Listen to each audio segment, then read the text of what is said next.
আমরা আমাদের ছেলেবেলায়, আমাদের শৈশবে রমজানের আনন্দ আঁচ করতাম পশ্চিম আকাশের চাঁদ দেখে।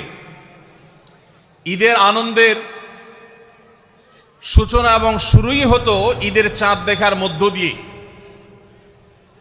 এমন একটা সময় আমরা এখন এসে পৌঁছেছি যেই সময়ে সবাই চাঁদ তালাশ করে, কিন্তু সেটা আকাশে না, ফেসবুকে। ঠিক না ভাই? ঠিক। চাঁদ কি ফেসবুকে উঠে না আকাশে উঠে? তাহলে সবাই যদি ফেসবুকে চাঁদ তালাশ করেন, আকাশে চাঁদ দেখবে কে? ও ইসলামী ফাউন্ডেশনের হেলাল কমিটি, চাঁদ দেখা কমিটির কিছু মানুষ,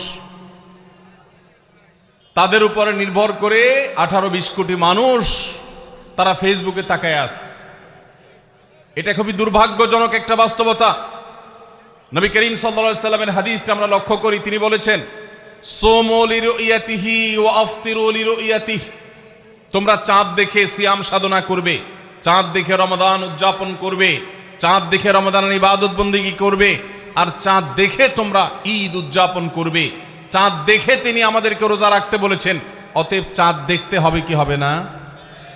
ভাইরা আমার, বিলুপ্ত হওয়া মৃত প্রায় সুন্নাহগুলোর মধ্যে থেকে একটা হলো চাঁদ তালাশ করার সুন্নাহ। এটা ফরজে কিফায়া, মুসলিম সমাজের কেউ যদি না করে সবাই গুনাহগার হবে। এটা খুবই রিস্কি একটা বিষয়, দুর্ভাগ্যজনক একটা বিষয় যে 20 কোটি মানুষের রমজান মাত্র মুষ্টিমেয় কয়েকজন মানুষের দেখার উপর নির্ভর করবে। ভাইরা আমার, আমরা পশ্চিম আকাশে চাঁদ দেখার চেষ্টা করব ইনশাআল্লাহ। যদি চাঁদ দেখতে পান আপনি, তাহলে নবী সাল্লাল্লাহু আলাইহি সাল্লামের সেখানে একটা দোয়া পড়বেন, আল্লাহুম্মা আহিল্লাহু আলাইনা বিল ইয়ুমনি ওয়াল ঈমান ওয়াস সালামাতি ওয়াল ইসলাম রব্বি ওয়া রাব্বুকাল্লাহ। চাঁদকে লক্ষ্য করে বলবেন, চাঁদের সাথে কথা বলবেন। চাঁদ আপনার কথা হয়তো বুঝবে না, কিন্তু আল্লাহর এরকম সৃষ্টি যারা আমাদের কথা বুঝতে পায় না, তাদেরকে লক্ষ্য করে কিছু বলার মানে হলো আপনি মূলত আপনার মনের আকুতিকে প্রকাশ করছেন। চাঁদকে লক্ষ্য করে নবী সাল্লাল্লাহু আলাইহি সাল্লাম চাঁদ দেখলে পড়তেন, আল্লাহুম্মা আহিল্লাহু আলাইনা বিল ইয়ুমনি ওয়াল ঈমান।